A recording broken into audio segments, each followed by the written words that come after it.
I believe that our governor will no longer have any distractions and he'll be free to do the good work he's doing across the state. We had hoped that my brother and friend Joe Giesen would have let this matter lie much earlier. But since we've come right up to the Supreme Court, I'm sure that we can now bring closure to this matter. The law has been very clear on this point, and we said so at the High Court agreed, said so at the Court of Appeal agreed, and the Supreme Court finally has said so.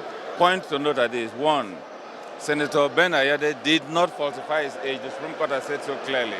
And all the slanders peddled on this were, just that, slanders. A simple error was made by his assistant while helping him fill his form, and they put 69 instead of 68. Every other record of his bears this correct age. His international passport, his driver's license, his voter's card, his records at the university, everything says 68. Just a slight typographical error was the cause of all this hullabaloo. And the idea that the governor did not pay his membership dues of 50 naira a month, that's 600 naira a year, when by virtue of the PDP constitution he used to contribute millions to the party, is just quite simply ridiculous. So we hope that now the entire state will cooperate with the governor and stop distracting him and his deputy governor, who is here by my side, Professor Everesu, so that they can move the state forward. Very, very good day for us. God has vindicated us. Also, the law has vindicated us. And we just hope that everybody will close ranks with us to make sure that all the lofty programs of Senator Professor Ben AYADE will be carried out logically in the interest of the people of Cross River State. It really shows us clearly that today we have a judiciary that we can still depend on, because the cases, the allegations that were filed against our able governor were trivial, and the courts really took time to prove it to us that they were actually very trivial. Every well-meaning Cross Riverian to come join hands with Senator Professor Ben AYADE to build a better Cross River State. He's the man of the moment, he's the man chosen for this time, and it is clearly the hand of God, in the discretion of God to choose anybody he wishes at any point in time. It's a victory for democracy, it's a victory for the judiciary, and a victory for the people of Cross River State.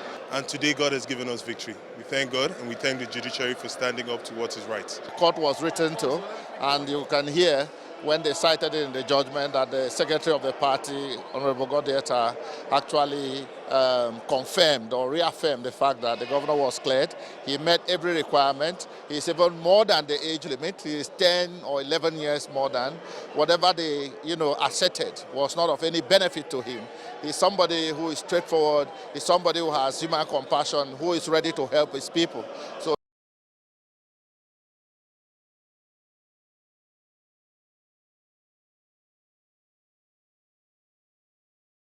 but we knew that there was no case in it, and the Supreme Court has just affirmed that. On all the points he brought before the Supreme Court, they were all dismissed. So we are happy that we are putting this behind us.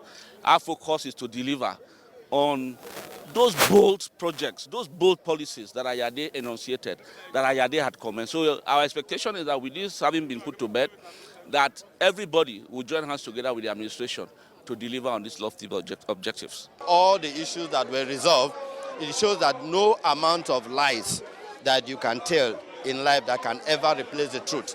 The Supreme Court itself has said it. The qualification for contesting for governorship, age-wise, is the age of 35. Justice today has been done to the entire people of Cross River State, particularly the poorest of the poor, that the coming of Professor Senator Ben AYADE represents. Every plan of the devil to truncate the dream of a man who is enjoying the grace of God today has been disgraced.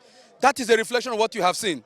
The message this is sending today is that envy, jealousy, politics of hatred has been buried, has been thrown into the category of obliviousness. First, it shows the supremacy of God over any human intellect. It also shows the beauty of innocence, and above all, a restoration of hope in Nigeria and indeed the judiciary. I'm quite excited that if you listen to the details of the court judgment, you will know indeed that perfect justice was done. And I am excited by the tumultuous quantity and energy exhibited by the entire people of Cross River State. It gives me an impression that what I've done in the last 1.5 years must be good.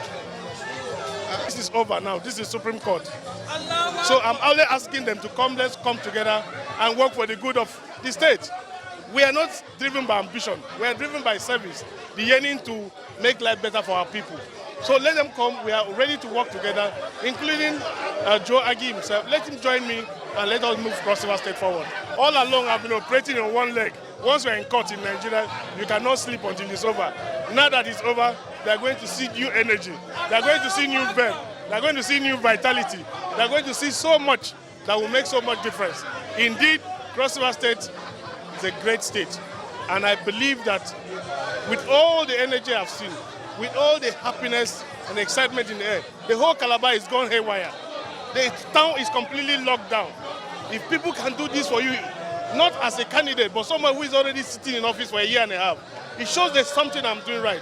I'm only encouraged to do much more, rededicate myself, and to know that this is the time for me to worship God even more.